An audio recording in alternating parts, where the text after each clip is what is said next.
Sejam bem-vindos a mais uma EBD comentada online. Quem vos fala é o pastor Mário Luna. Vamos fazer uma oração para iniciarmos essa aula de hoje, em nome de Jesus. Senhor nosso Deus e Pai, Pai amado e Pai querido, mais uma vez estou diante da Tua presença, pedindo perdão dos meus pecados, erros, faltas e falhas. Necessito mais uma vez da iluminação do Teu Espírito Santo, Senhor, para que eu possa ministrar esta aula e ensinar as verdades contidas na Tua palavra.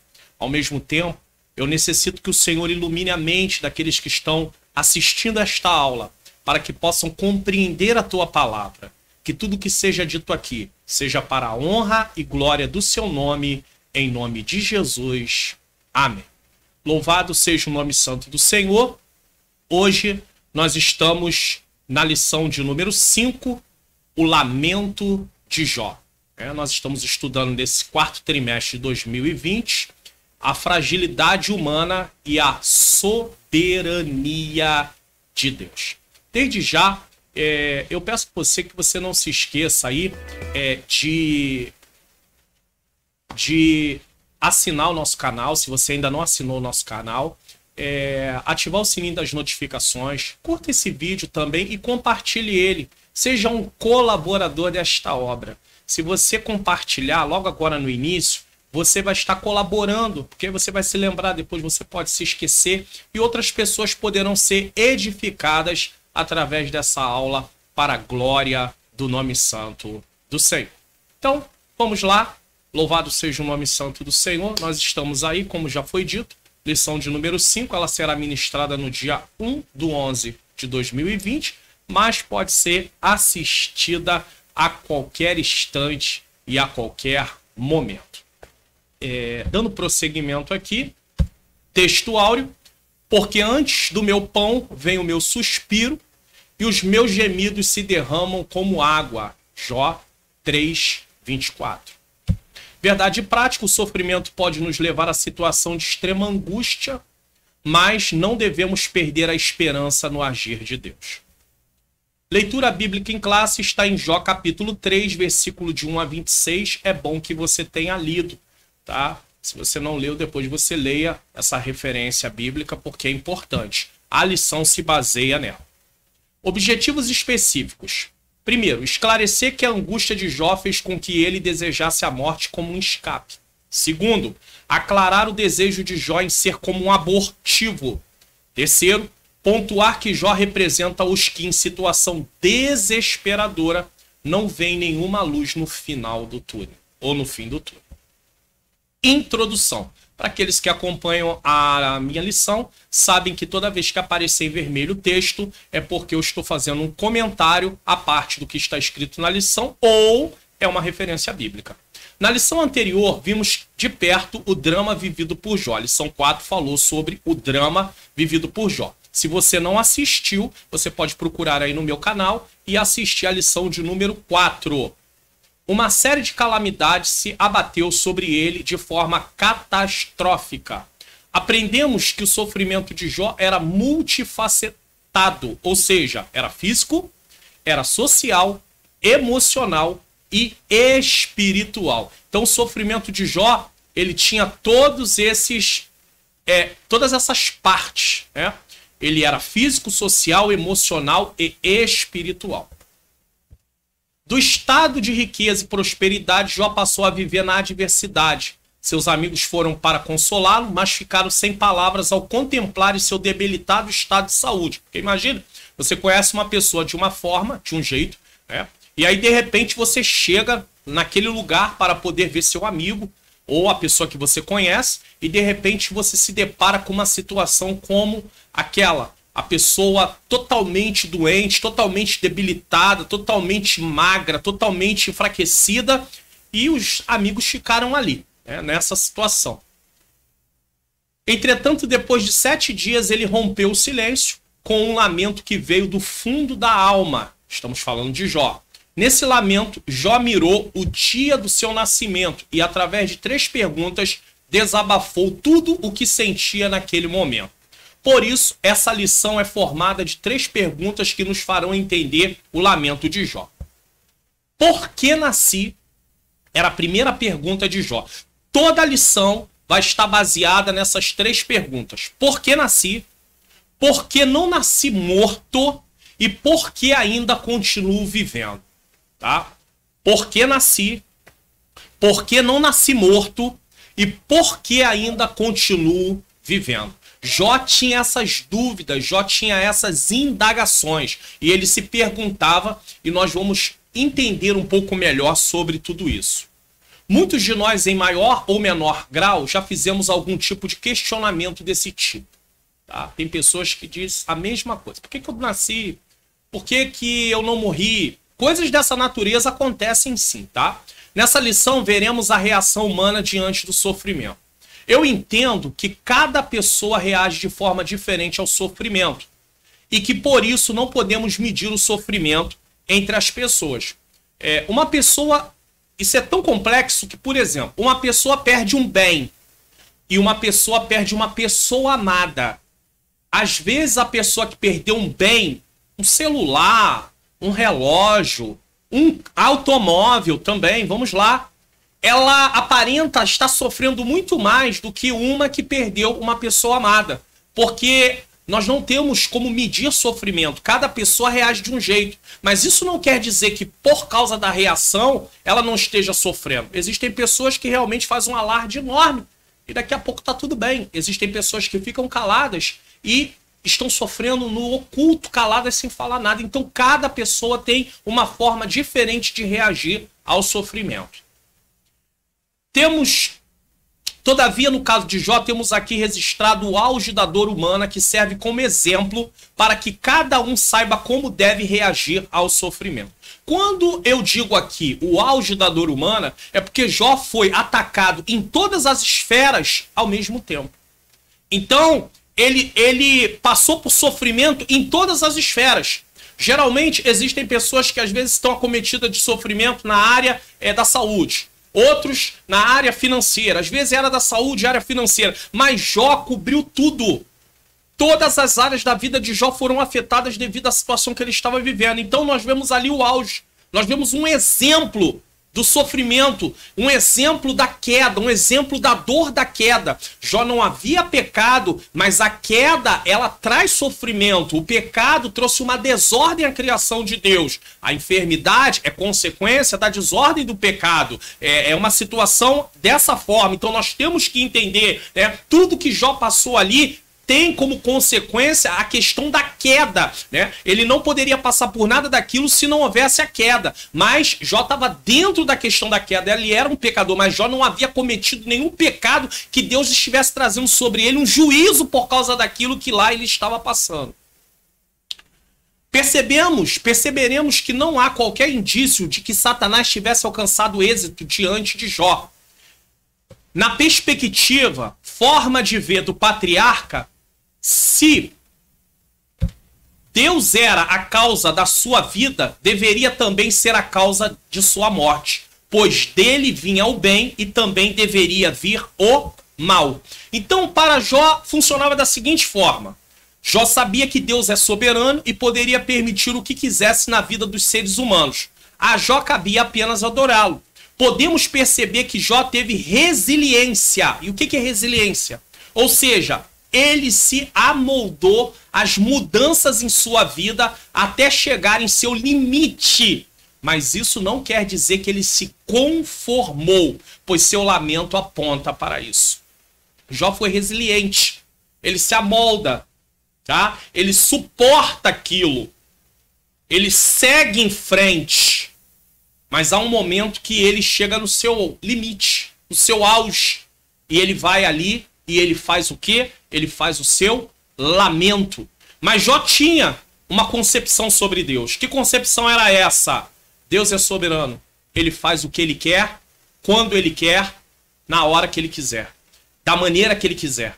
Então Jó tinha esse entendimento. Se Deus permitia o bem, Deus poderia também permitir o mal. Não haveria nenhum problema nessa situação. Só que Jó chega a um limite. Primeiro lamento de Jó. Por que nasci? Lembra que nós tratamos que a lição está baseada em 3 perguntas? A primeira pergunta é: Porque nasci. Essa pergunta está baseada dos versículos do capítulo 3, do versículo 1 ao versículo 10.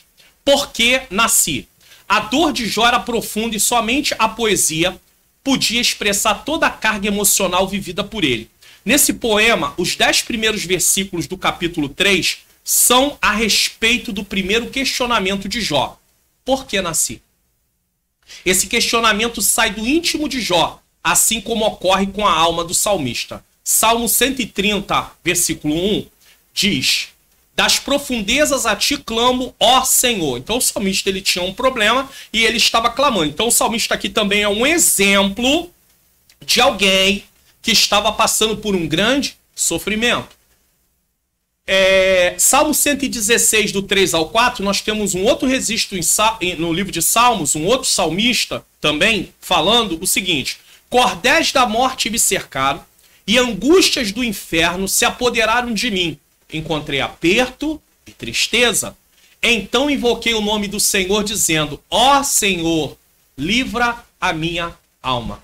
Tem algo interessante aqui, que os salmistas, eles se voltavam para Deus suplicando o favor de Deus.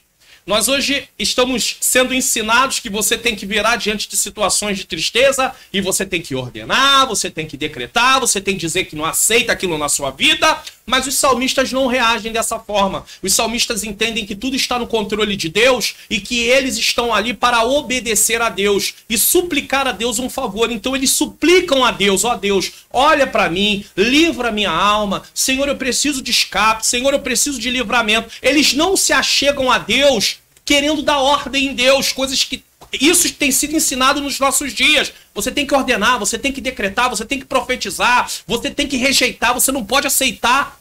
Mas acontece. Aconteceu na vida de Jó e ele não estava em pecado.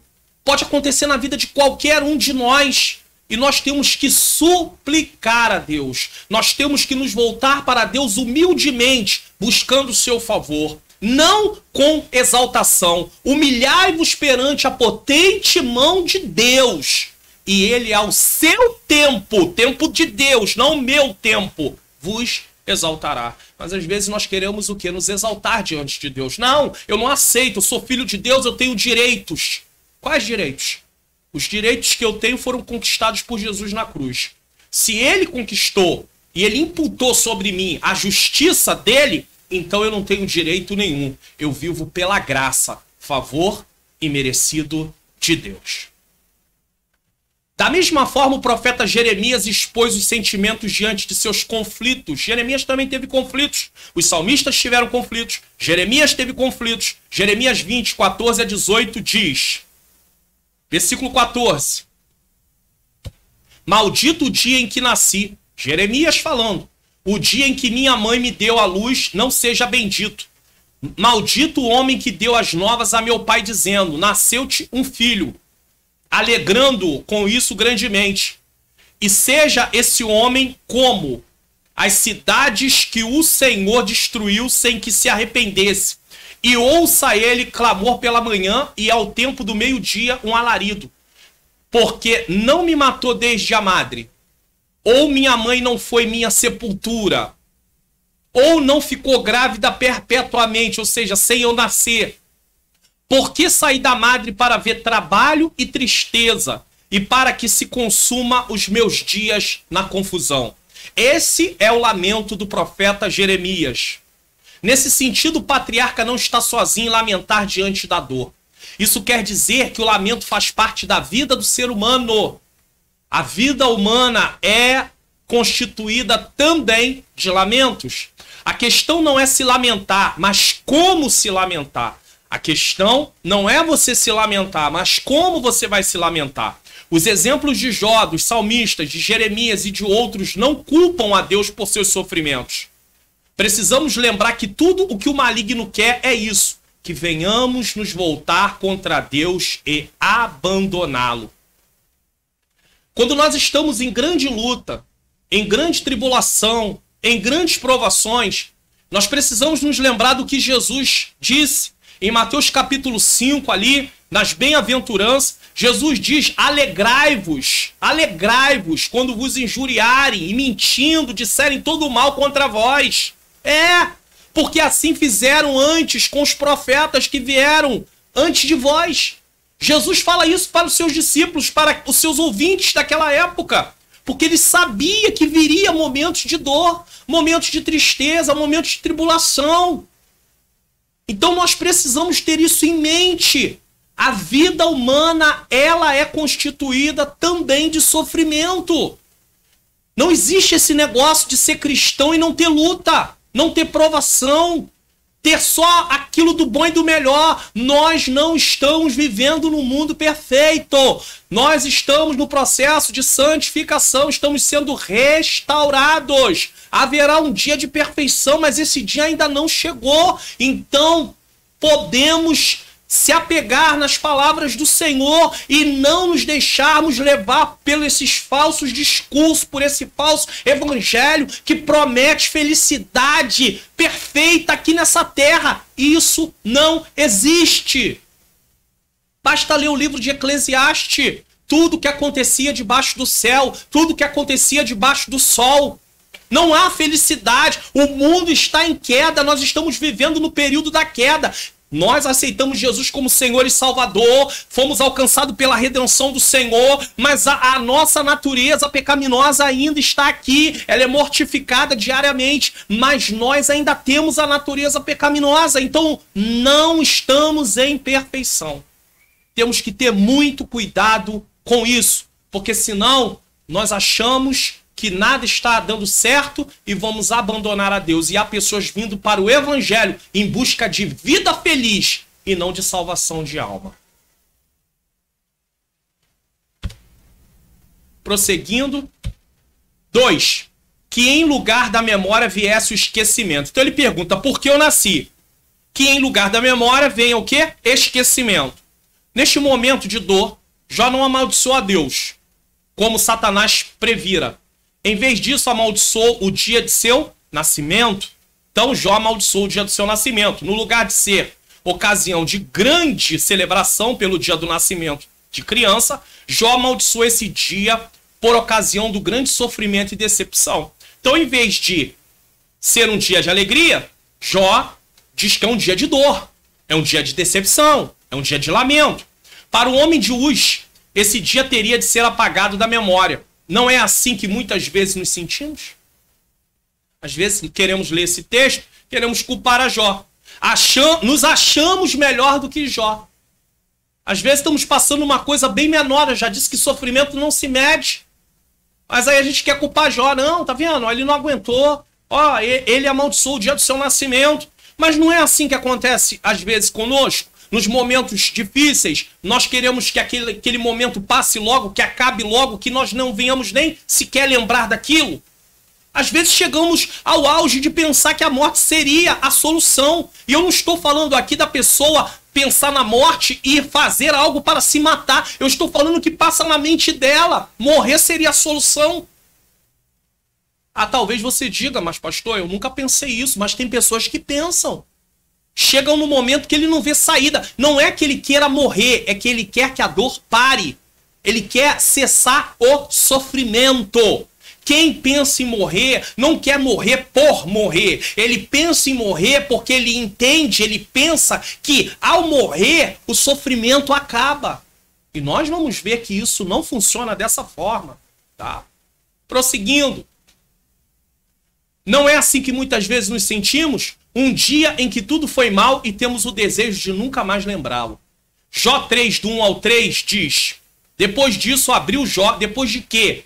Depois de tudo que lhe aconteceu, depois de ficar 7 dias calado, tudo lhe aconteceu, já estava enfermo, doente, com chagas malignas, se coçando com caco de telha.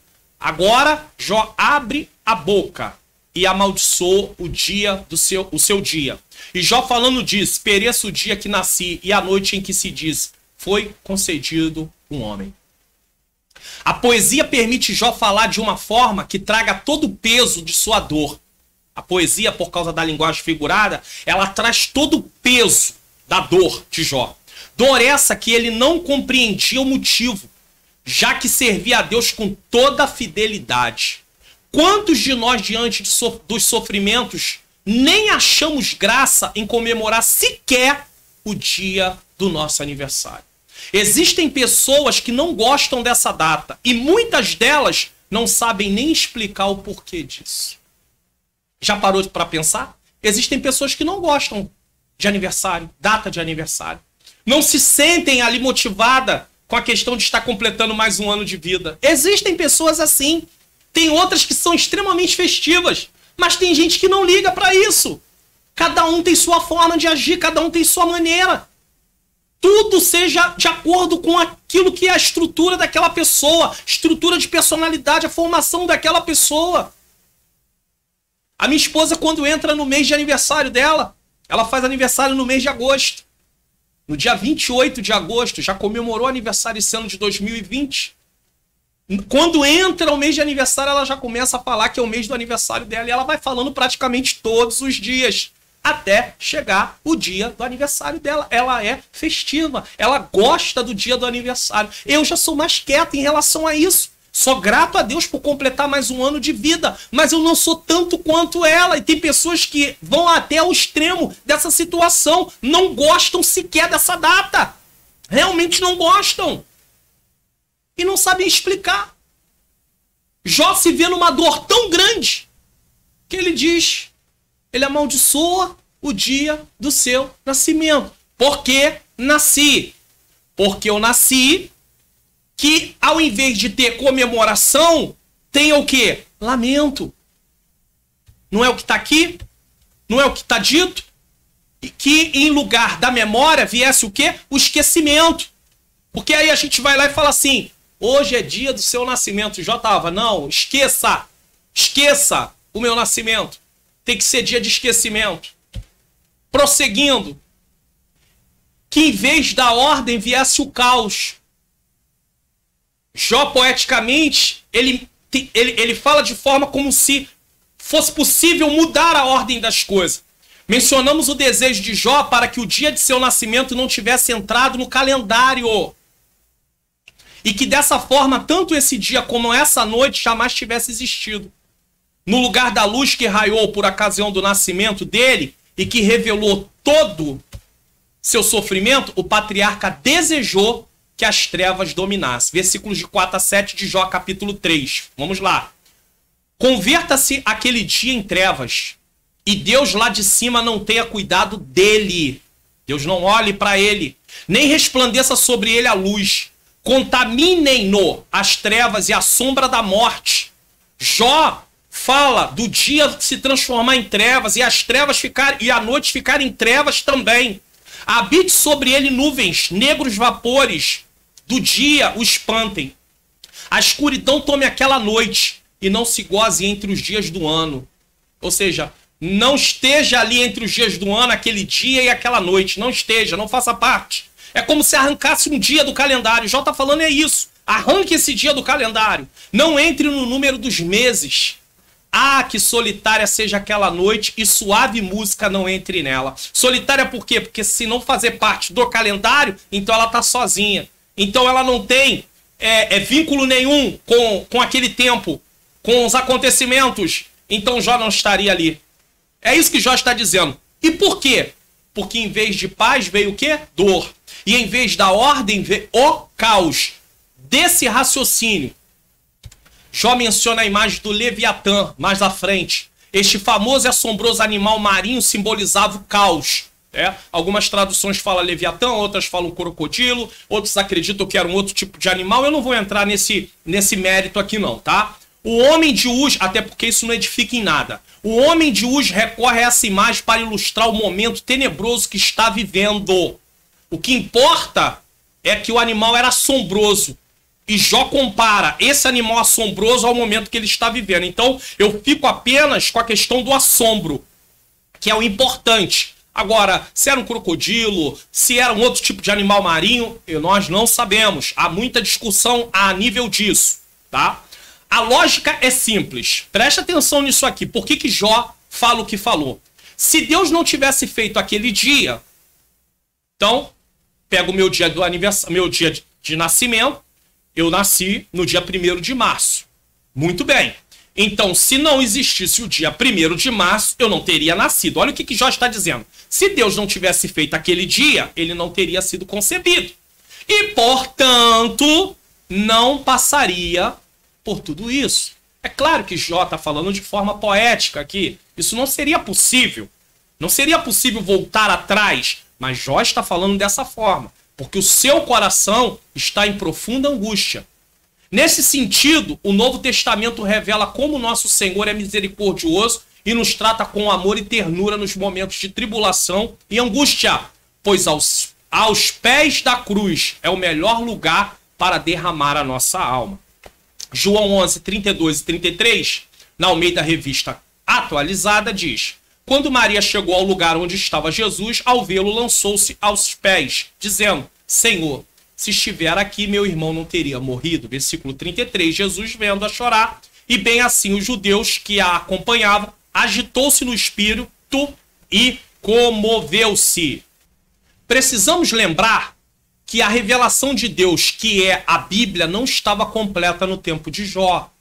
Todas as vezes que nós estamos estudando a palavra de Deus, nós temos que ter muito cuidado quando vamos fazer determinada interpretação, porque temos que levar em conta a revelação por completo, a Bíblia por completo. O que a Bíblia fala sobre aquele assunto como um todo? Então Jó, ele não tinha a revelação. No tempo que Jó viveu e ele expressou essas palavras, ele não tinha a revelação completa. A revelação de Deus foi progressiva até se completar o que nós temos em nossas mãos, que é a Bíblia Sagrada. Observando a revelação completa, podemos dividir em 4 pilares. Então, nós temos a nossa Bíblia e ela pode ser dividida em 4 pilares. Toda a revelação em 4 pilares. Criação, que era o lugar perfeito. Tudo que Deus fez era bom. Depois entra o pecado, que é a queda. Aí veio imperfeição, veio desordem. Depois veio Cristo. O Verbo se fez carne e habitou no meio de nós. Jesus sofreu, Jesus morreu, Jesus ressuscitou. Isso é a redenção. Primeiro pilar, criação. Segundo pilar, queda. Terceiro pilar, redenção. A redenção fala de restauração. Estamos num processo de santificação, ser humano. Só que a restauração de todas as coisas só vai acontecer no final, que chama-se o quê? Consumação, que é a perfeição. Veja que a criação é perfeita, a consumação é perfeita. Entre a criação e a consumação está a queda e a redenção. Qual é a solução para a queda? A redenção. Jesus Cristo é a solução para a queda.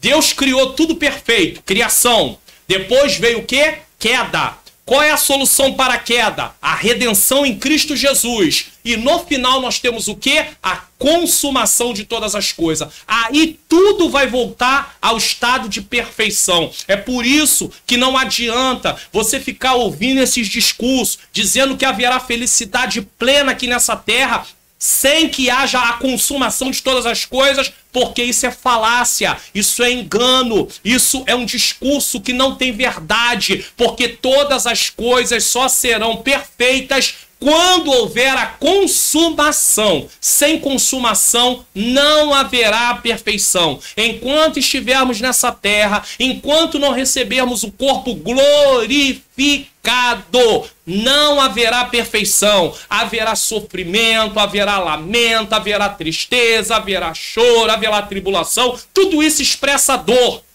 Mas lá naquele dia não haverá nada disso, porque as primeiras coisas serão passadas. Prosseguindo, podemos nos alegrar, pois temos esperança de que um dia, consumação, todo sofrimento será extinto. E enquanto estivermos aqui nessa terra, a graça de Deus nos basta. Enquanto nós vivermos aqui nessa terra, a graça de Deus nos basta para enfrentarmos o sofrimento. Certa feita, o apóstolo Paulo, ele orou ao Senhor 3 vezes para que Deus tirasse dele um espinho que o Senhor tinha permitido ser colocado nele, melhor dizendo. E a resposta de Deus, nós não sabemos o que era o espinho, não vou entrar em especulação. O que eu sei é que para ele não se exaltar com as grandezas da revelação, das revelações de Deus, foi colocado um espinho na carne. E a resposta de Deus para Paulo foi: o meu poder se aperfeiçoa na sua fraqueza. E antes o Senhor diz: a minha graça te basta, o meu favor imerecido te basta. Eu te sustento através disso. Eu te dou força para que você possa resistir. Então, enquanto estamos nesta terra aonde é imperfeito por causa do pecado, a desordem que o pecado trouxe, ainda que eu esteja servindo ao Senhor, vou enfrentar muitas coisas por causa da questão da queda. Mas a graça de Deus está sobre a minha vida. A graça de Deus não serve apenas para que eu possa receber Jesus. Pela graça sois salvos, por meio da fé. Não, a graça não serve somente para que eu receba a salvação, para que eu aceite a salvação. Eu aceito a salvação por meio da fé, mas a salvação vem até mim por causa da graça, através da graça. Não tem jeito. Se não tivesse a graça de Deus, o favor de Deus, eu não poderia ser salvo.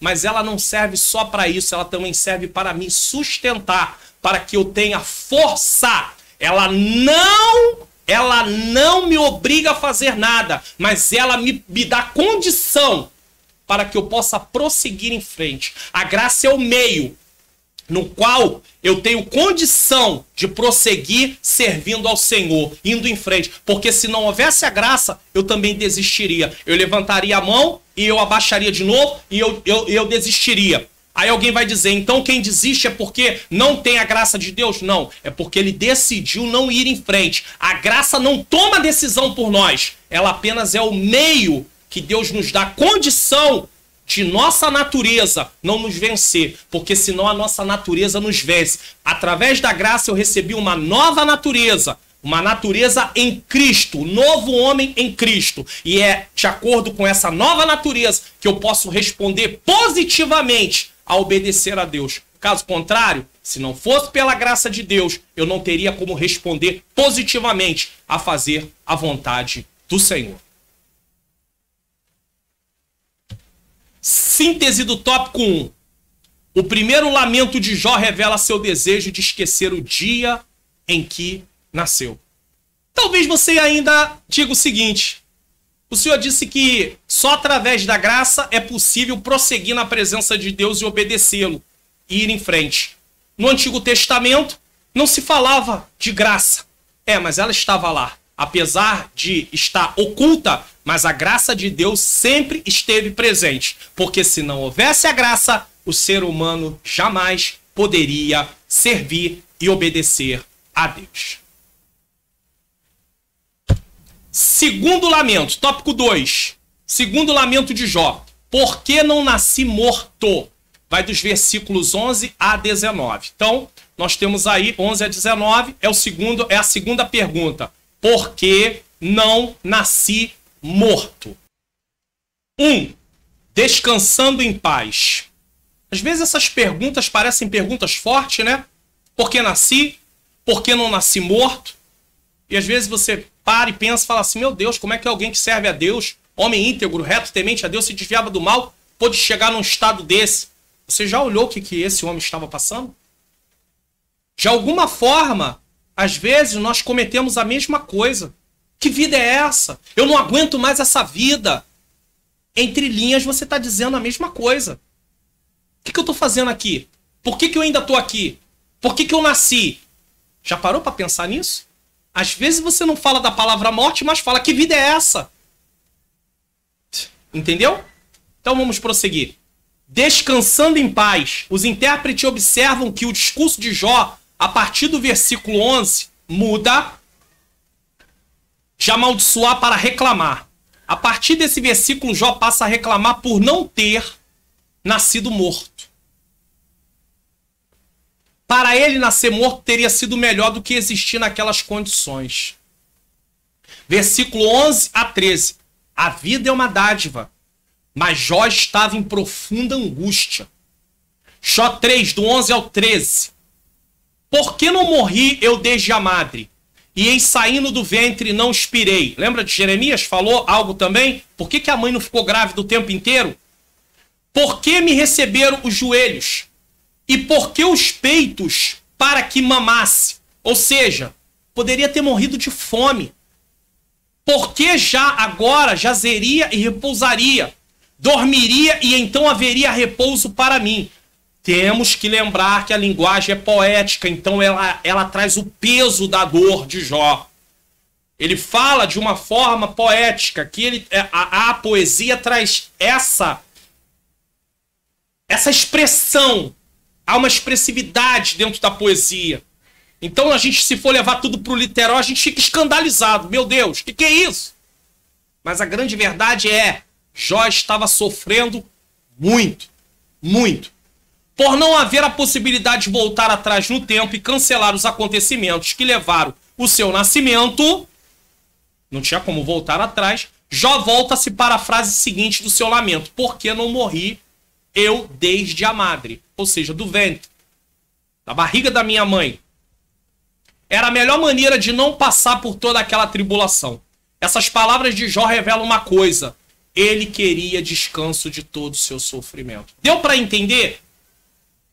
Às vezes as pessoas dentro de grandes lutas acabam até entrando em estado de depressão, acabam entrando em depressão, melhor dizendo. Não estou falando que Jó estava em depressão, mas as pessoas entrando em depressão, ou às vezes em grandes lutas, em grandes dores, eles acabam falando em morrer. Na verdade, eles não querem morrer em si, eles querem que a dor cesse. Eu já disse isso. Eles querem que a dor cesse, só que nós vamos entender que a morte não faz cessar a dor se nós compreendermos como um todo. A gente olhando apenas a esfera física, nós vamos achar, morreu, acabou, parou de sofrer. Mas nós não podemos considerar apenas a esfera física. Precisamos considerar a esfera também espiritual. A alma é eterna. Ela não morre junto com o corpo. O que Jó pedia era uma possibilidade real, pois muitos fetos nascem mortos. Versículo 16.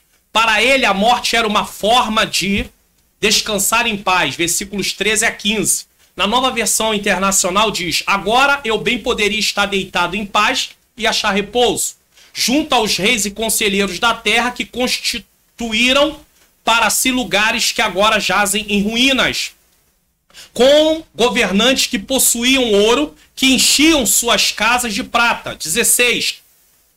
Por que não me sepultaram como criança abortada, como um bebê que nunca viu a luz do dia? Entre os versículos 14 e 19, há observação acerca do fato de que todos os homens são iguais diante da morte. É interessante isso.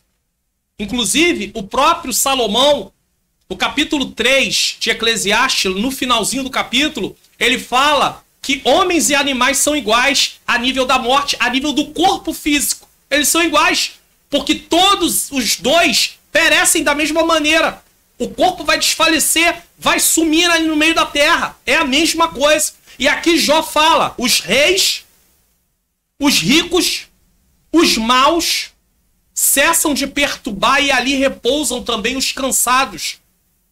Então, todos são iguais diante da morte. Não tem como escapar. Jó desejou intensamente a morte, mas apesar de ele desejar morrer, não buscou suicídio. Nesse aspecto, a vida de Jó nos passa uma mensagem muito importante, mostrando-nos que, mesmo diante do mais terrível sofrimento, o patriarca não ousou entrar numa jurisdição, e aqui há uma questão, numa jurisdição que pertence somente a Deus. É Deus quem dá a vida e é Deus quem tira a vida. Eu não estou aqui para julgar alguém que já cometeu suicídio, mas a grande questão é: que garantia eu tenho? Uma pessoa tem de pensar em se matar e ir lá tirar a vida, e depois, como vai ser? Qual a garantia que essa pessoa tem que realmente vai continuar em Cristo, não vai ter perdido sua salvação? É uma questão muito complexa. Então, se você vai lidar com algo complexo, se você vai lidar com algo duvidoso, tudo que é em cima de dúvida não é por fé. E se não é por fé, é pecado. Então é melhor não fazer, não faça isso. Se você está pensando em desistir, eu vou deixar aqui uma mensagem. Se você está pensando em desistir de viver, se você está vivendo em grande sofrimento, em grande dor, em grande agonia, se você está passando por um momento de depressão, de grande ansiedade, de grande estresse, não pense em tirar sua vida. Não desista da sua vida. Porque Jesus, ele tem poder de mudar a sua história. Mas, pastor Mário Luna, eu já sou um cristão, eu já sirvo a Deus uma cristã. Mas você tá passando por um momento de fragilidade, você está se encontrando frágil diante dessa situação. E o Senhor tem uma palavra para o seu coração. Ele te fortalece, ele te dá graça. Então não desista de viver. É uma fase, mas vai passar em nome de Jesus. É claro que eu já disse, enquanto estivermos aqui nessa terra, haverá momentos de alegria, haverá momentos de dor. Alegria, dor. Às vezes parece que tem mais momento de dor do que de alegria, mas haverá uma compensação. Mas não desista de viver. Se você está ouvindo, se está assistindo essa mensagem, essa aula, se você conhece alguém que tem pensado em tirar a sua vida, só fala em morrer, compartilhe essa aula completa. Compartilhe esse vídeo para que ele tenha acesso a essa informação e o Senhor possa tratar da alma dessa pessoa. É claro que os médicos às vezes têm que entrar em ação. Um psiquiatra, um psicólogo, um psicanalista, às vezes é necessário. Um terapeuta, é preciso, mas de uma forma ou de outra, não desista de viver. A vida é preciosa e é uma jurisdição de Deus. É Ele quem dá a vida e só Ele pode tirar a vida. Ele indiretamente nos transmite a importante mensagem de que o único que pode decidir acerca do início e do fim da vida é o Deus Altíssimo. Tá? 2. Livre de tribulações. Porque não morri no ventre? Porque eu nasci, porque não morri no ventre. Olha que situação. Livre de tribulações. Porque isso está dentro do porque não nasci morto. Né? Não morri no ventre. O dilema de Jó aumenta à medida que seu sofrimento ganha intensidade. Ele continua com seu argumento da não existência. Versículos de 16 a 19. Ou como o aborto oculto não existiria, como as crianças que nunca viram a luz. Ali os maus cessam de perturbar e ali repousam os cansados. Ali os presos juntamente repousam e não ouvem a voz do exator. Porque pessoas que estão em grande agonia, sofrimento, sendo ali castigadas, se eles morrerem, ele está dizendo que ali termina o sofrimento. Ali está, lembrando que nós estamos falando da esfera humana, tá? Esfera física. Ali está o pequeno e o grande. O servo fica livre do seu senhor. Ele está convencido de que se não tivesse tornado um ser, nada estaria acontecendo. Ele desejava ter sido como um natimorto. Um feto que nunca viu a luz. Versículo 16. Parece forte, né? Parece assim algo que não dá nem para ouvir direito. Mas a dor que ele estava vivendo o fez pensar dessa forma. Nós vamos entender melhor isso. A palavra hebraica nefel, usada no versículo 16 como natimorto, possui o sentido de um aborto espontâneo. E é traduzido dessa forma em Eclesiastes 6:3 e Salmo 58:8. Você pode ler depois. Aqui em nenhum momento Jó faz uma apologia ao aborto, isso é óbvio. Mas usa-o no sentido metafórico de descanso do sofrimento. Então Jó fala, se eu tivesse nascido morto, eu não estava passando pelo que eu estou passando. Ou seja, Jó vê a morte como uma forma de acabar com a sua dor. Não é que Jó deseja morrer como outras pessoas, não é que desejam em si morrer, mas querem que a dor acabe, e algumas acabam cometendo realmente um suicídio. No lugar de ter sido abortado, ele nasceu e foi lançado no mundo da tribulação. O raciocínio é claro: para os que morreram, cessar as angústias e tribulações da vida presente. O livro de Eclesiastes expressa muito bem as coisas que acontecem debaixo do céu ou debaixo do sol. A palavra vaidade, que fala de fôlego, vapor, é uma forma poética de falar da vida terrena que é passageira. Mas a vida não termina quando morremos. Lembra aqui, ó, vida presente? Então a vida não termina quando morremos. É claro que Jó está falando do alívio do sofrimento físico. Porém, é por isso que nós temos que entender a revelação como um todo. A revelação de Deus, a palavra de Deus como um todo. Eu não posso pegar essa parte das escrituras e querer dar uma interpretação e dizer, ué, mas como assim? Acabou o sofrimento, então quando alguém morre, termina tudo. Não é isso que Jó está falando, até porque o restante da Bíblia vai dar condição de entender que Jó está falando ali apenas da vida terrena, da vida física. Porém, entendemos que existe um sofrimento que não se compara em nada com o sofrimento humano. Ele chama-se sofrimento eterno, ou castigo eterno, descrito como segunda morte. Vamos lá? Apocalipse 20, 14 e 15 diz: e a morte e o inferno foram lançados no lago de fogo. Esta é a segunda morte. Preste atenção aqui. 15. E aquele que não foi achado escrito no livro da vida foi lançado no lago de fogo, ou seja, tormento eterno. Livro da vida é o livro no qual consta o nome daqueles que reconheceram Jesus como Senhor e Salvador. Em outras palavras, é o livro que consta o nome dos salvos em Cristo Jesus. Muitas pessoas veem a morte física como solução para a sua dor, mas desconhecem a necessidade de uma vida transformada através da salvação que Jesus oferece. Por isso, não adianta a vida física terminar, pois o sofrimento eterno acompanhará a todos que não receberam Jesus como seu único e suficiente Salvador e Senhor.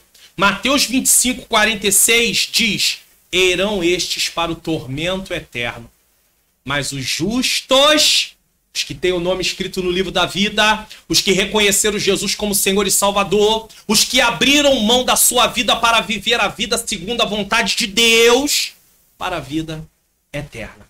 Talvez você diga assim: mas pastor, eu não tenho força. Pastor, eu não tenho força para viver essa vida de obediência a Deus. Mas quem foi que disse que vai ser com as suas forças? É pela graça. É através da graça de Deus. A graça não faz você, ela não vai obrigar você a fazer, mas ela te dá, Deus te dá através, por meio da graça, condição de fazer. Então o que você acha impossível, para Deus é possível, porque Ele derrama a sua graça sobre a sua vida para que você possa fazer. Mas você também pode resistir a essa graça e dizer a Deus que não quer, que não vai fazer. E aí o final está bem claro no texto. E irão estes para o tormento eterno, mas os justos para a vida eterna. Aonde você quer passar a sua eternidade? No tormento eterno ou na vida eterna? Tormento eterno, separação eterna de Deus.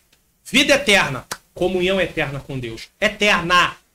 Sem sofrimento, sem lágrima, sem dor, sem nada.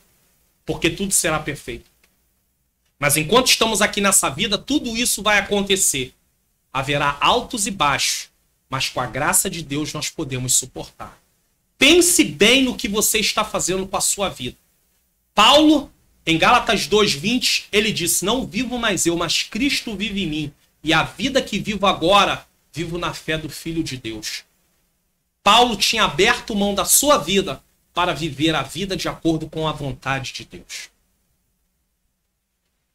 Sabemos que muitos cristãos, assim como Jó, desejam a morte. Porém, devemos lembrar que Deus nos deu a missão aqui na terra e precisamos cumpri-la. Eu me lembro de uma fase na minha vida, eu já tive princípio de depressão. E eu me lembro de uma fase na minha vida que eu morando sozinho, passando por um momento muito difícil e sendo bombardeado com as setas, os dardos inflamados do maligno, vendo a minha situação, e eu comecei a perder a esperança da vida. E eu me lembro que o Senhor falou ao meu coração, e eu me levantei, saí de dentro do lugar onde eu estava, fui à rua, dei uma volta enorme, porque é como se eu tivesse sido conduzido. É como não, eu fui conduzido. Eu estava normal, natural, é claro, mas eu digo assim, o meu coração, o Senhor falou ao meu coração e eu fui. E quando eu voltei, eu passei por uma rua e lá tinha uma frase, e Deus queria falar ao meu coração que a qualidade de um vencedor é nunca desistir.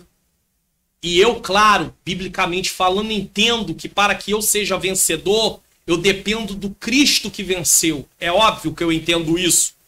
Alguém, de uma forma humanista, pode achar que ser vencedor é mérito próprio, mas eu entendo que ser vencedor é através de Jesus. Somos vencedores em todas essas coisas em Cristo Jesus. E o Senhor falou ao meu coração, e ali houve um renovo dentro da minha alma.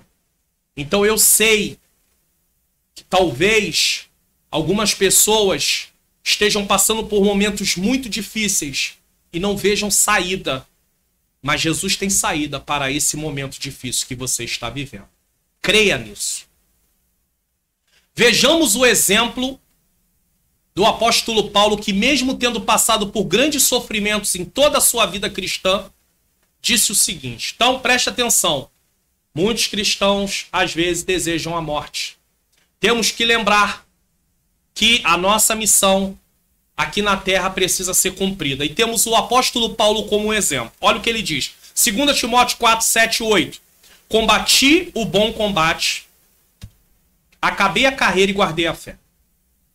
Então ele combate um combate justo, ele não luta uma luta injusta, ele não pensa que pode trapacear, porque não tem como trapacear com Deus.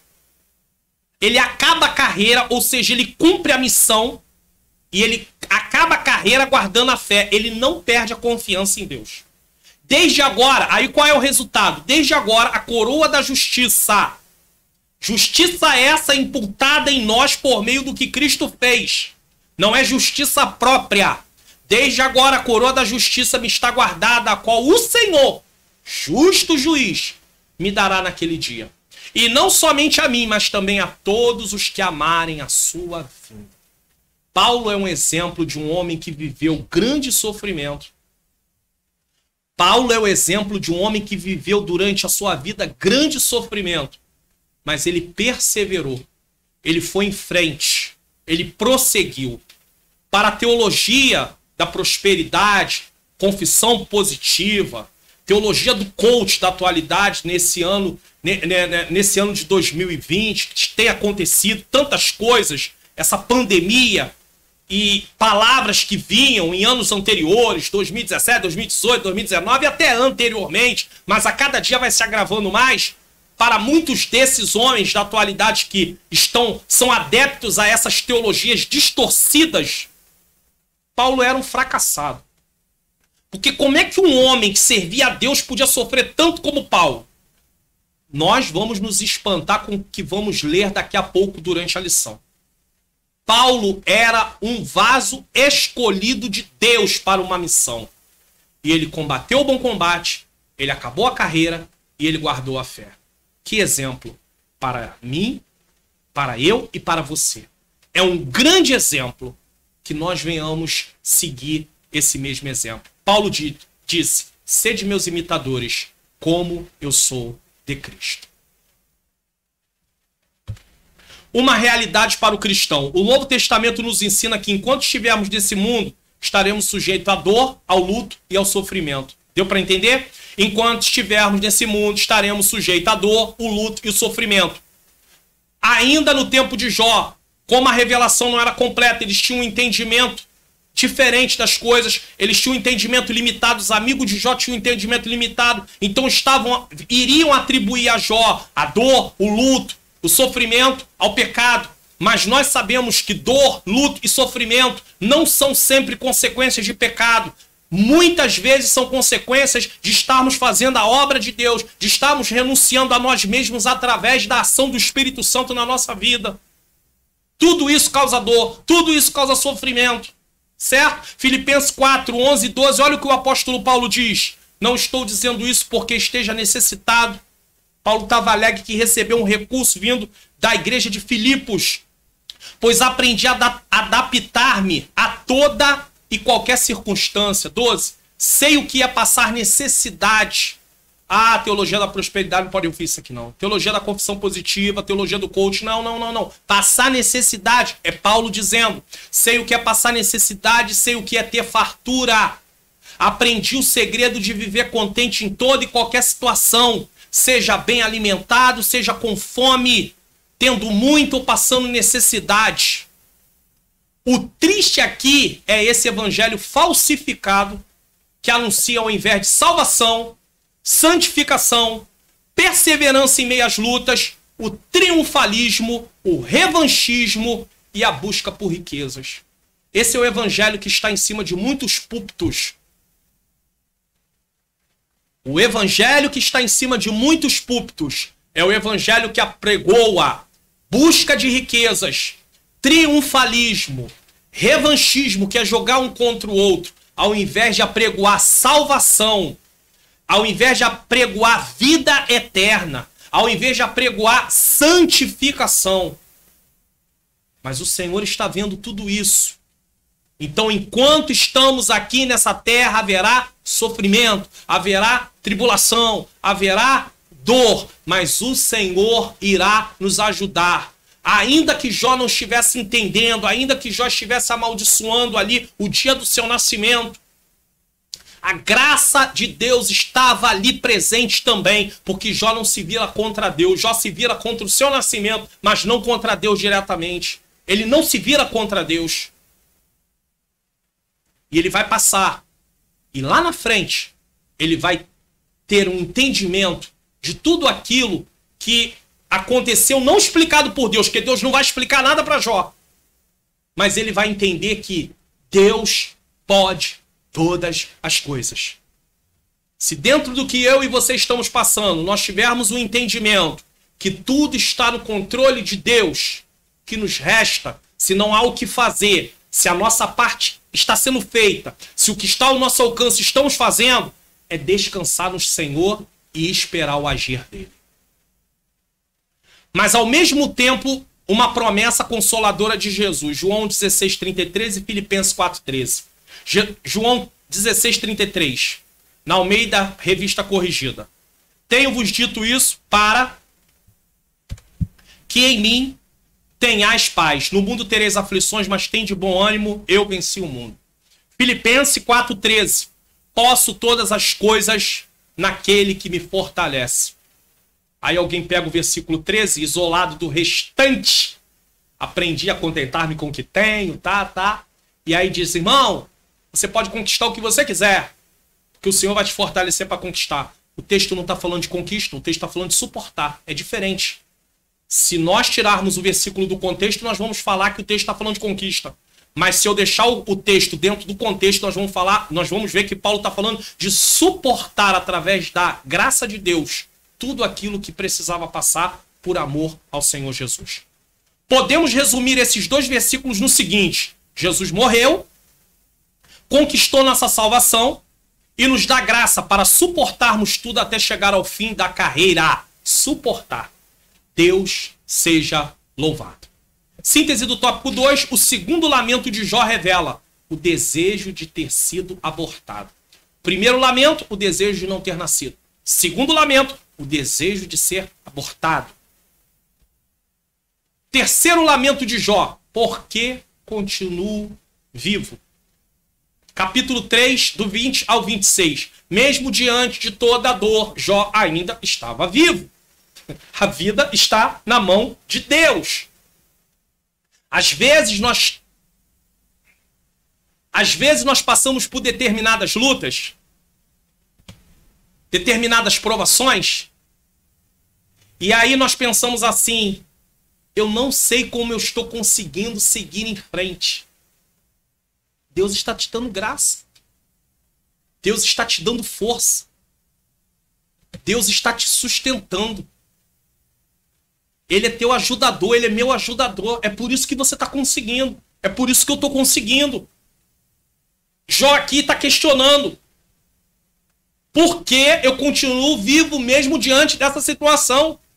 Às vezes na vida espiritual, nós pensamos a mesma coisa também. Como é que eu estou vivo? E na vida física também tem pessoas que olham para o seu passado e dizem assim, meu Deus. É claro que Jó tem a sua particularidade. Todo esse sofrimento, porque eu continuo vivo, eu estou sofrendo demais. Mas Deus é o dono da vida. Jó estava passando, mas ele conseguiria passar porque Deus estava o ajudando. Vale a pena viver? É uma pergunta. Nessa terceira sessão do capítulo 3, Jó faz uma quarta pergunta. Ainda tem mais uma, né? 3:20. Por que se dá luz ao miserável e vida aos amargurados de ânimo? Em outras perguntas, as outras perguntas estão em Jó 3:1, 3:12, 3:16, que está tudo dentro desse contexto das perguntas aí. Por que eu nasci? Por que eu não nasci morto? Por que eu continuo vivo? A palavra hebraica amel, traduzida aqui como miserável, é usada no sentido de alguém cuja vida é atribulada pela miséria, que por isso torna-se incapaz de exercer suas funções. Isso estava acontecendo com Jó. Jó não tinha mais como fazer nada. Em outras palavras, para Jó, a vida havia se tornado intolerável. Infelizmente, mesmo entre os cristãos, por falta de ensinamentos bíblicos, existem pessoas que se entregam ao lamento de achar que não vale a pena viver. Olham em volta e não enxergam nada a não ser derrota. Por fim, acabam alimentando pensamentos que Deus não os ama, porque se os amasse, não permitiria tais coisas acontecerem. E é justamente aí que se apega essas teologias. Confissão positiva, teologia da prosperidade, teologia do coach, aonde diz que você é amado de Deus, que você merece isso, que você merece aquilo, que você tem coisas boas dentro de você por si próprio. Eles tiram a graça de Deus, eles tiram o agir de Deus, eles tiram o mover de Deus da sua vida, e você por si próprio, sozinho, é alguém muito especial. Enquanto a Bíblia vai dizer que sem Deus, sem Jesus, não podemos fazer nada. Porque não conseguimos fazer nada. A nossa inclinação sempre será para o mal, por causa do pecado que está em nossa natureza. Mas eles ensinam que não, que você é amado, que tem coisas boas, que Deus viu coisas boas em você e por isso chamou você para a obra dele. Não havia um justo sequer. Todos pecaram e destituídos estão da glória de Deus. Romanos 3:23. Como é que Deus viu coisa boa? Jesus é algo maravilhoso e é através da obra de Jesus que nós podemos ter comunhão com Deus. Tem muita gente que está pregando essas coisas que precisa ler Romanos. Tem que ler Romanos para poder entender algumas coisas, ler Efésios. Mas eles não gostam dessas cartas, não. Isso aí vai na contramão dos ensinamentos deles. Tá? É verdade que muitas vezes a vida parece intolerável. E que para quem nunca experimentou tamanha dor, esse discurso é uma bobagem. Tem gente que vendo pessoas sofrerem diz que eles estão com frescura. Que aquilo tudo não passa de uma encenação. Mas quando você passa por determinadas coisas, Deus cria em você sensibilidade. Eu não posso tratar a dor das pessoas com indiferença. Quando eu vejo uma pessoa em depressão, eu sei bem o que é depressão, porque eu tive princípio de depressão. Então, eu sei como a pessoa se sente mais ou menos. Eu tenho mais ou menos uma ideia. E Deus, através disso, criou em mim essa sensibilidade para que eu possa acolher, para que eu possa ajudar, para que eu possa aconselhar. Mas tem gente que é indiferente, porque ele nunca passou por aquilo, ele nunca sentiu aquilo, então ele acha que tudo isso é bobagem. Tem gente que usa um linguajar tão chulo, é falta de vergonha. Não, não, não, não, não, não. A depressão é algo real, é uma doença, precisa ser tratada. Pode ter algum aspecto espiritual no meio disso. Em algumas pessoas pode, mas tem um lado físico, emocional da pessoa. É um ser humano precisando de ajuda, gritando por ajuda. E tem muitas famílias que desconsideram isso e acham que é bobagem. E podem perder seu familiar por causa disso. Então leve isso a sério. Isso não é brincadeira. Isso é muito sério. Só Deus e a pessoa sabem como a sua mente é bombardeada com pensamentos negativos, derrotistas, de fracasso, até que algumas chegam ao auge de fazer algo que não deveriam ter feito com as suas vidas e deixam dor para a família. Então leve a sério isso. Todavia, se olharmos para o exemplo de nosso Senhor Jesus, vamos constatar que mesmo diante do maior sofrimento experimentado por um homem, ele não desistiu da sua missão. Jesus é o nosso grande exemplo. Mas tomaram, mas Jesus era filho de Deus. Mas ele era 100% homem, 100% Deus. Já falamos de Paulo, já falamos de outros homens aqui também, tá? Mas Jesus é o nosso modelo, porque ele é o nosso Senhor e Salvador. Quem sabe você está assistindo essa aula e esteja passando por um grande sofrimento ou conheça alguém que está vivendo esse momento. Então, compartilhe essa aula. Se você está assistindo e sabe que alguém está passando por isso, peça a ele para assistir a aula. É importante isso. Saiba que sua vida é preciosa para Jesus. Ele disse em João 10:10, o ladrão não vem senão para roubar, matar e destruir. Eu vim para que tenham vida e tenham com abundância. O que parecia intolerável em Jesus é mudado. Para Jó, a vida parecia intolerável, não é verdade? Mas em Jesus isso é mudado. Ó, Mateus 11, 28 a 30. Primeiro ele diz que veio para dar vida e vida com abundância. Ele veio para que tenham vida e tenham com abundância. E agora, olha o que o texto vai dizer. Vinde a mim todos que estáis cansados, oprimido, e eu vos aliviarei. Tomai sobre vós o meu jugo e aprendei de mim, que sou manso e humilde de coração, e encontrareis descanso para a vossa alma. Almas angustiadas precisam de Jesus, porque o meu jugo é suave e o meu fardo é leve. Veja que Jesus aqui, veja que Jesus está dizendo que o jugo dele é suave, o fardo dele é leve. Ele diz que vai encontrar descanso para a alma. Em Mateus capítulo 11, versículo 28 a 30, ele não promete aqui conquistas materiais. Ele promete tratamento da alma, descanso para a alma. É isso que Jesus promete. É isso que o evangelho deve prometer. Salvação de alma, transformação de vida, perseverança na presença de Deus, vida eterna. Não o que estão oferecendo por aí. Estão querendo repugnar, rejeitar uma vida aonde também há sofrimento. Porque acham que só porque servem a Deus não podem sofrer. E o que nós vamos fazer de Jesus, de Paulo, de Pedro, de João, de Tiago, de Jeremias, de Isaías, de Ezequiel, de Micaías, de Elias, de outros homens que passaram aqui nesta terra, dos heróis da fé do capítulo 11 de Hebreus. O que a gente faz com esse pessoal? Fora o Filho de Deus que está no meio dessa lista. Ou nós nos atentamos para o que a Bíblia diz e rejeitamos por completo essas mensagens que não tem nada a ver com o que a Bíblia fala, ou a cada dia adoeceremos quando a cura está disponível diante de nós. Jesus é a solução para os nossos problemas. E a mensagem da cruz, ela transforma a nossa vida. 2. Sem o favor de Deus? É uma pergunta. Jó novamente volta a indagar. Será que Jó estava sem o favor de Deus? Não, não, não, não. A graça estava ali presente. Por que se dá a luz ao homem cujo caminho é oculto e a quem Deus o encobriu? Deus não vai revelar.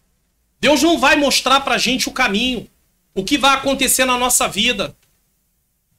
Eu sei que muitos de nós, cristãos, se pudéssemos, íamos querer que Deus mostrasse o que ia acontecer da nossa vida até o final. Só que nós não íamos suportar. Então Deus não vai mostrar, Ele não vai revelar isso não, irmãos. Nós precisamos ir dando graça, pedindo força a Deus. E prosseguindo até chegarmos ao final. Tá? Nós precisamos entender isso. E Jó fala isso.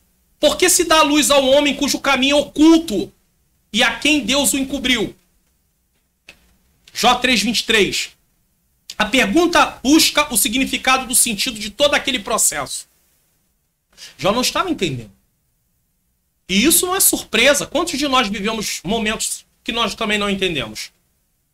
Ela busca compreender o porquê de Deus permitir o sofrimento. Aqui nessa terra vamos enfrentar tribulações que não vamos entender o motivo, mas precisamos confiar em Deus. Compreender a soberania de Deus é fundamental para não perdermos a nossa fé. Deus está no controle de tudo, Ele faz como Ele quer. Quando as tempestades dessa vida chegarem em nosso barco, quando nós entendemos que Deus é soberano, faz como quer, Ele não perde o controle de nada, precisamos lembrar que o Onipotente está conosco. Se Deus tem todo o poder, lembra do Salmo 91? Quando as tempestades chegarem à nossa vida, nós precisamos lembrar que o Onipotente, o Deus Onipotente está conosco. Certo? Lembra do Salmo 91? O Salmo 91 diz: aquele que habita no esconderijo do Altíssimo, a sombra do Onipotente descansará. Aí o salmista faz uma declaração de quem é Deus para ele no versículo de número 2. E daí então o salmista começa a expressar tudo que o Deus Onipotente tem poder de fazer. Isso não significa, como muitos acreditam e ensinam por aí, que em todos os momentos as pessoas vão ser livres de coisas que podem acontecer.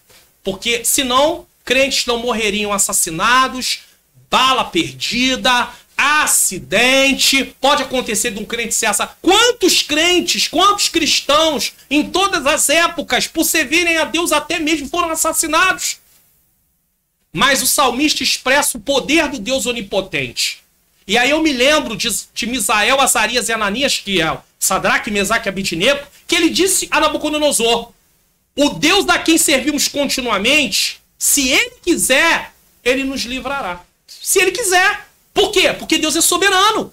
Mas Ele tem todo o poder. Então é isso que eu tenho que ter na minha mente. Se Deus quiser me livrar, Ele vai me livrar. Se Deus quiser me ajudar, Ele vai me ajudar. Se Deus quiser mudar essa situação, Ele vai mudar essa situação. A minha parte eu vou fazendo, mas se Ele quiser, Ele pode mudar. Agora, não adianta eu pensar que eu determinando, eu decretando, eu ordenando vai mudar alguma coisa, porque Deus não obedece à minha ordem. Deus faz o que Ele quer.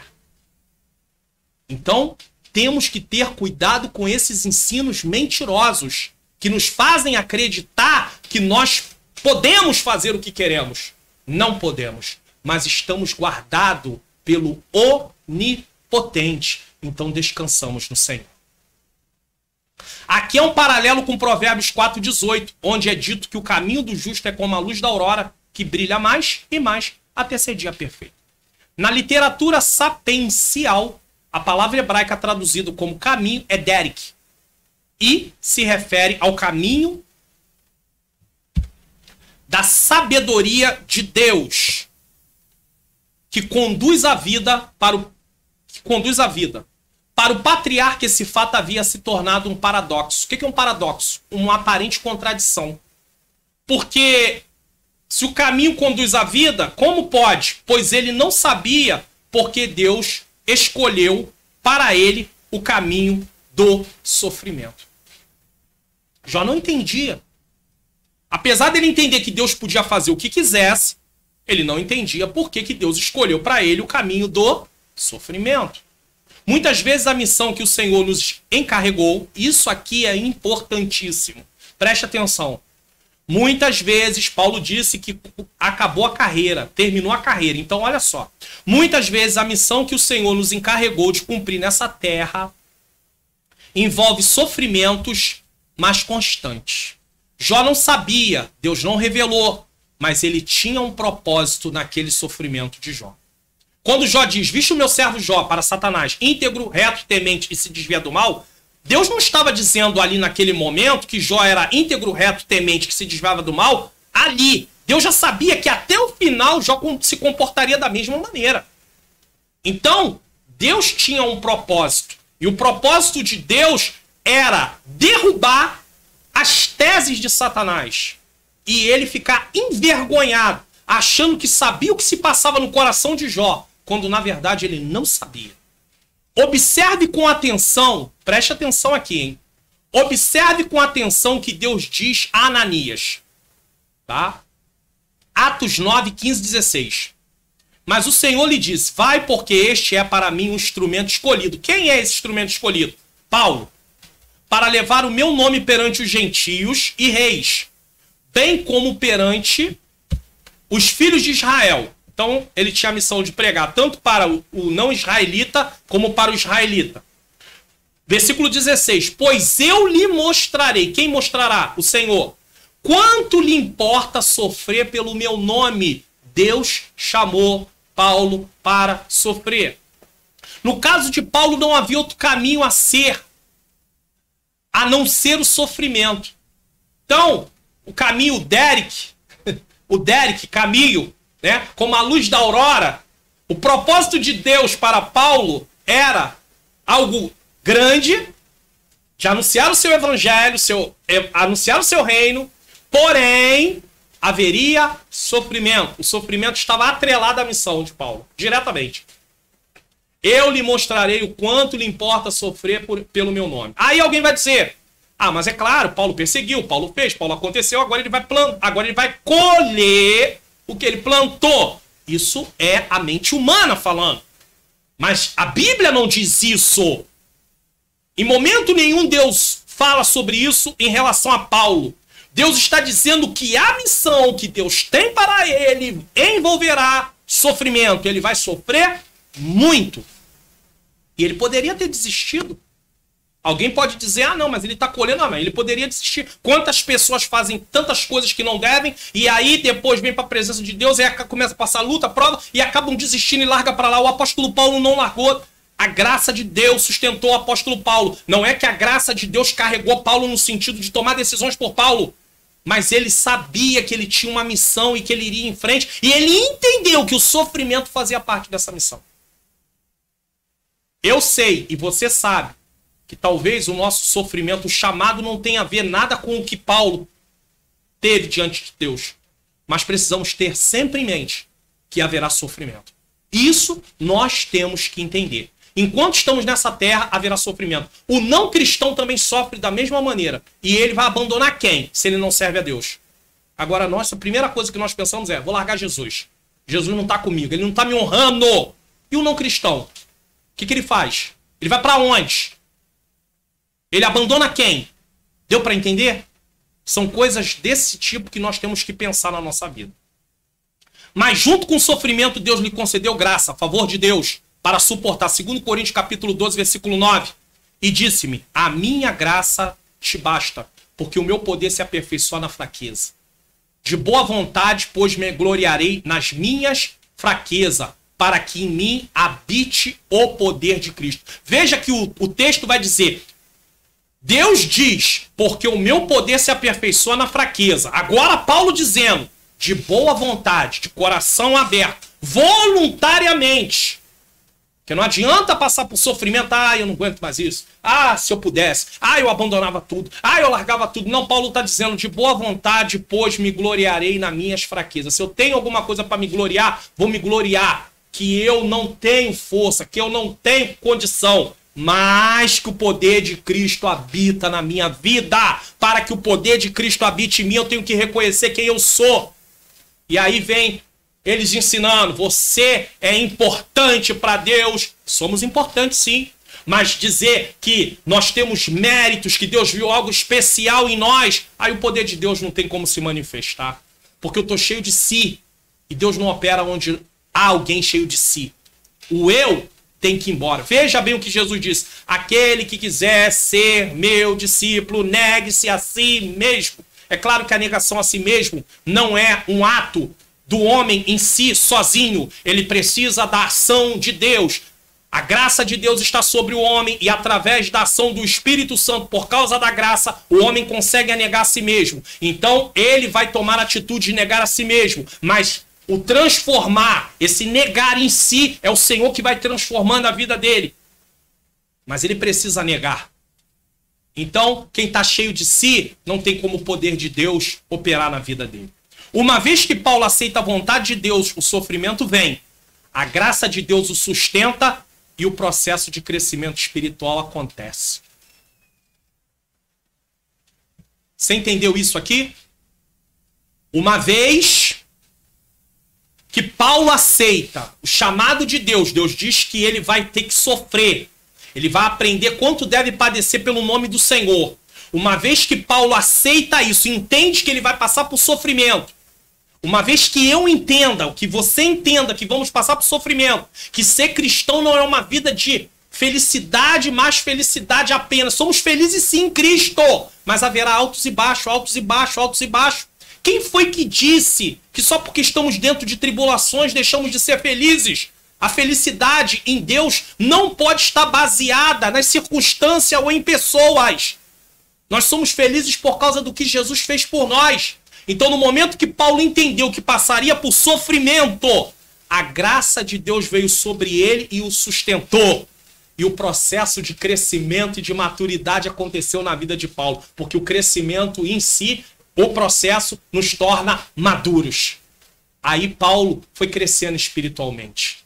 Guarde isso. Se você quer crescer espiritualmente, você precisa entender que o sofrimento faz parte da vida do cristão dentro do processo de crescimento espiritual. E aqui eu não estou falando do sofrimento que você busca, que você procura com as suas mãos, mas o sofrimento que vem por causa de você ter que negar a si mesmo através da ação do Espírito Santo, de renunciar, de abrir mão das coisas que talvez lhe agrade, que te trazem desejo, mas que você, pela graça de Deus, através da ação do Espírito de Deus, diz não. Então você tem uma renúncia.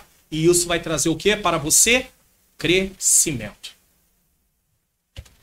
O caminho do justo é como a luz da aurora, né? Porque uma vez que Paulo aceita a vontade de Deus, o sofrimento vem, a graça de Deus o sustenta e o processo do crescimento espiritual acontece, aí se cumpre. O caminho do justo é como a luz da aurora que brilha mais e mais até ser dia perfeito.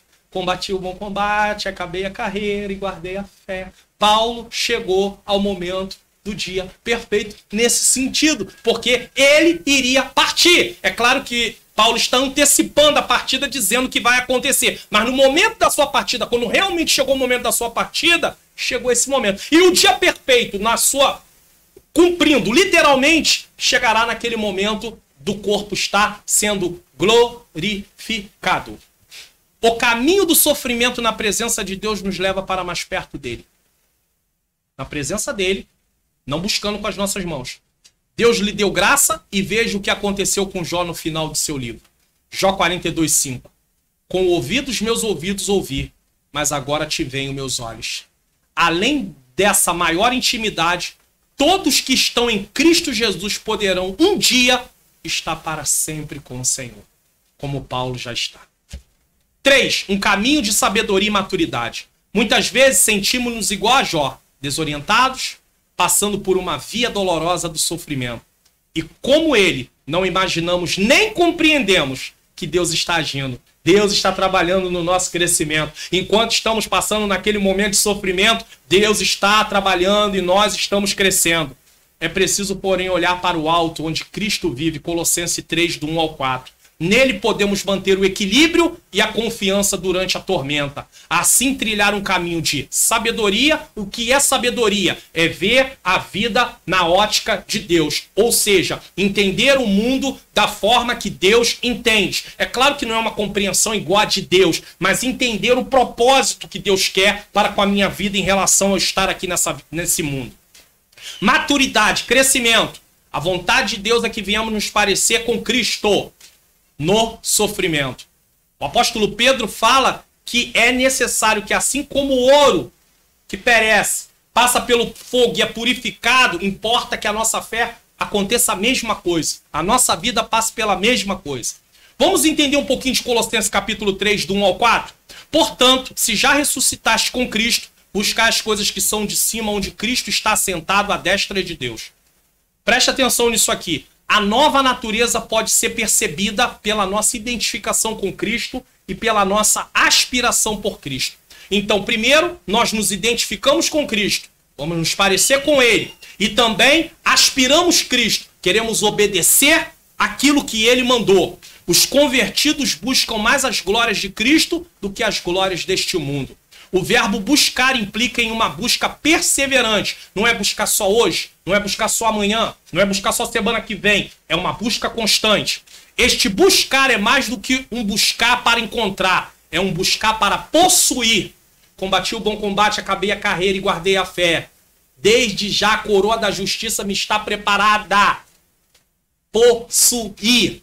3:2. Pensai nas coisas que são de cima e não nas que são da terra. Preste atenção nisso aqui. As coisas do alto deviam inspirar e controlar a vida dos cristãos. Hoje vivemos a inversão de valores. Os cristãos querem um paraíso nesse mundo e ajuntar tesouros nessa terra. E há quem pregue sobre isso, aí fortalece mais ainda esse conceito. Estão agarrados às coisas da terra, por isso não aspiram às coisas do céu. Pouco se prega sobre vida eterna, pouco se prega sobre santificação, pouco se prega sobre salvação. Não estão falando dessas, estão falando de conquistas terrenas. Tá? Isso não quer dizer que o cristão não possa ter conquista, mas isso não é o propósito do evangelho. 3:3. Porque já estáis mortos e a vossa vida está escondida com Cristo em Deus. Como viveremos ainda no pecado, nós que para ele morremos? Romanos 6:2. Morrer é igual a romper com as práticas da vida antiga. Isso através da ação do Espírito Santo na minha vida e na sua vida, tá? Nós não mais pertencemos ao mundo, mas a Cristo. Ou seja, uma vez que eu sou de Cristo, eu tenho o desejo de não andar mais de acordo com as coisas desta vida. Então, o desejo ele vai vir. Eu tomo a decisão, eu não quero mais viver de acordo com as coisas dessa vida. E eu consigo tomar essa decisão por causa da graça que está sobre a minha vida. Mas eu também posso dizer, não quero, eu vou continuar vivendo. E aí eu vou viver preso às coisas deste mundo. Nós não mais pertencemos ao mundo, mas a Cristo. Estar escondido com Cristo significa que nele nós temos segurança e satisfação. Se eu estou em Cristo, eu tenho vida eterna. Se eu não estou em Cristo, eu não tenho vida eterna. A nossa esfera de vida não é mais terrena. Não vivemos para essa terra. Vivemos nessa terra, mas não somos dessa terra. Nascemos do alto. Buscamos as coisas do alto. Quando Cristo, que é a nossa vida, se manifestar, então também vós vos manifestareis com ele em glória. Cristo é a nossa vida. Paulo disse aos Filipenses, para mim, viver é Cristo.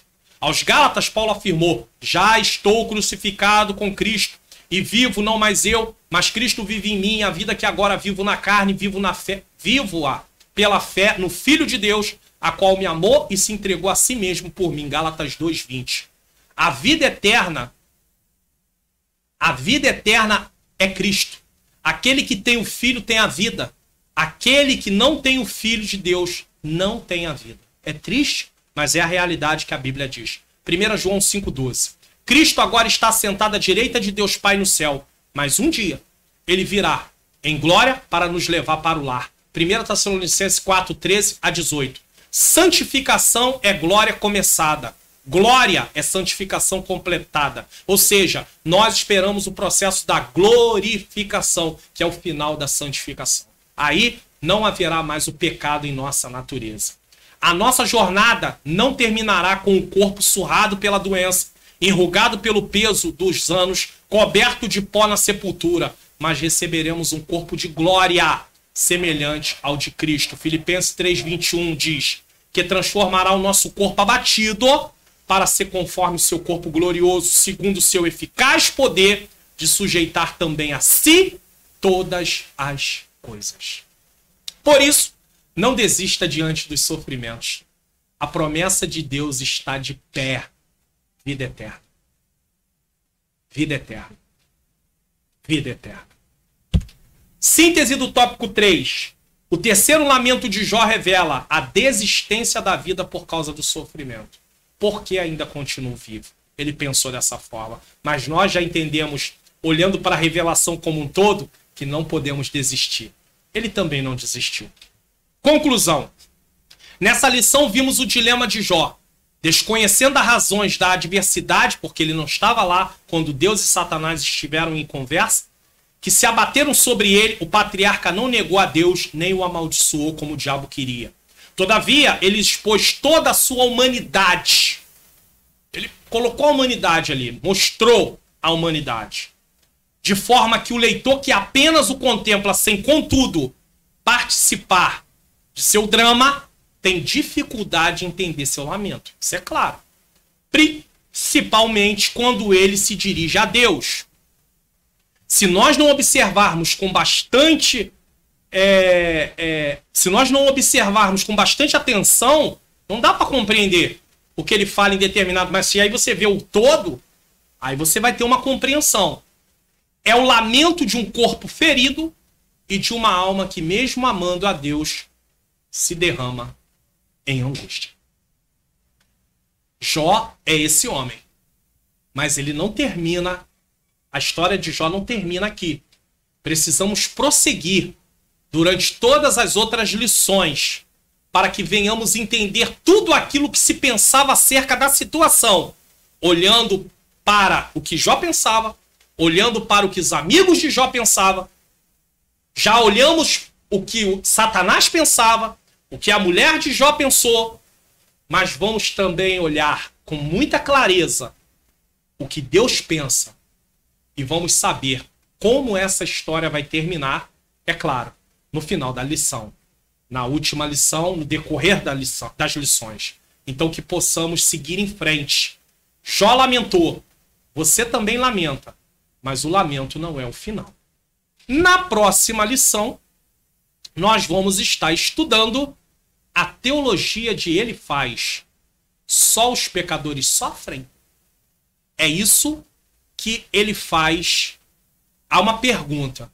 Na cabeça de Elifaz, se é pecador, se tem sofrimento, é pecador. Mas é isso que a Bíblia ensina? Como um todo? Só os pecadores sofrem? Ou será que aqueles que também não estão cometendo pecado? E quando aqui está falando sobre pecadores, está falando pessoas que vivem na prática do pecado, tá? Prática. Porque pecadores todos nós somos. Apesar de sermos pecadores arrependidos, somos pecadores. Mas está falando de prática. Mas é só os pecadores que sofrem? Só aqueles que vivem na prática do pecado? Ou será que aqueles que também não vivem na prática do pecado sofrem? Vamos aprender grandes lições através da lição de número 6.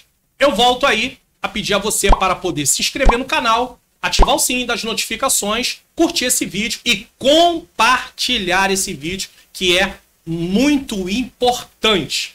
Eu quero agora aproveitar e fazer uma oração para agradecer a Deus por esta aula. Senhor nosso Deus e Pai, eu quero te agradecer por esta aula. Também, Senhor, quero te pedir que o Senhor possa agora aplicar as verdades que foram aqui ensinadas aos nossos corações. Que possamos não apenas ter ouvido, mas que possamos, através da ação do Teu Espírito Santo, colocar em prática no nosso dia a dia, para que possamos saber como lidar diante das tribulações, das aflições, das lutas, das dificuldades. Que a nossa alma, ainda que venha lamentar, ela não venha se entregar, mas que nós venhamos prosseguir em nome do Teu Filho amado, Jesus Cristo. Amém. Eu queria fazer algo diferente nesta aula de hoje. Por que eu queria fazer esse algo diferente? Porque, na verdade, eu queria terminar essa aula, tá, com um hino da harpa, de número 4. Então, eu vou parar de falar, vai terminar a aula na parte aqui do ensino, mas eu quero que você continue assistindo até o final do hino, tá?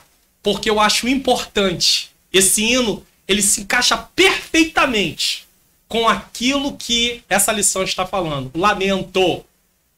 Você pode até estar lamentando, mas Deus velará por ti. Então que você guarde isso, que você coloque isso no seu coração. E se essa aula falou no seu coração, compartilhe ela. Não ache que eu estou aqui insistindo porque eu quero curtidas, porque eu quero compartilhamento dos vídeos, mas sim porque eu anseio que almas sejam alcançadas e que elas possam ter alívio, porque tem muita gente sofrendo, sem saber o que fazer, porque não receberam a instrução. Você pode ser um canal para que essa instrução chegue até essas pessoas. Então, vamos terminar essa lição com este louvor para a glória do nome santo do Senhor. Deus velará por ti, por mim e por nós. Que Deus vos abençoe e até a próxima aula, se o Senhor assim nos conceder.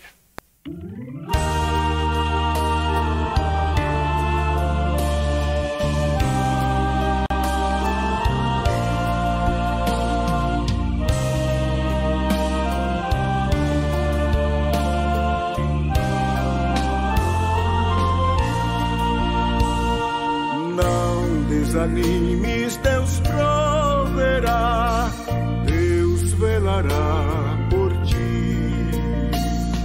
Sob suas asas te acolherá, Deus velará por ti. Deus cuidará de ti, no teu viver, no teu sofrer. Seu olhar te acompanhará, Deus velará por ti.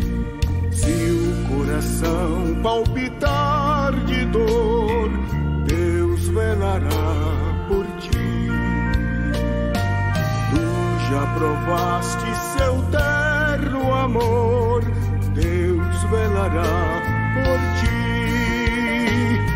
Deus cuidará de ti, no teu viver, no teu sofrer. Seu olhar te acompanhará, Deus velará por ti. Nos desalentos, nas provações, Deus velará por ti. Lembra-te dele nas tentações, Deus velará por ti. Deus cuidará de ti, no teu viver, no teu sofrer. Seu olhar te acompanhará, Deus velará por ti.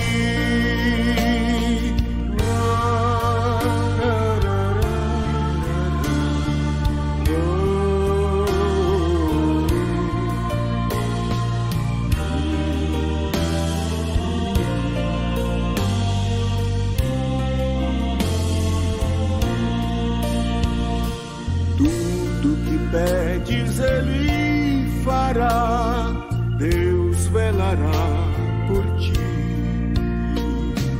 E o que precisas não negará, Deus velará por ti. Deus cuidará de ti, no teu viver, no teu sofrer. Seu olhar te acompanhará, Deus velará por ti. Como estiveres, não temas, vem, Deus velará por ti. Ele te entende, te ama bem, Deus velará por ti. Deus cuidará de ti, no teu viver, no teu sofrer. Seu olhar acompañará.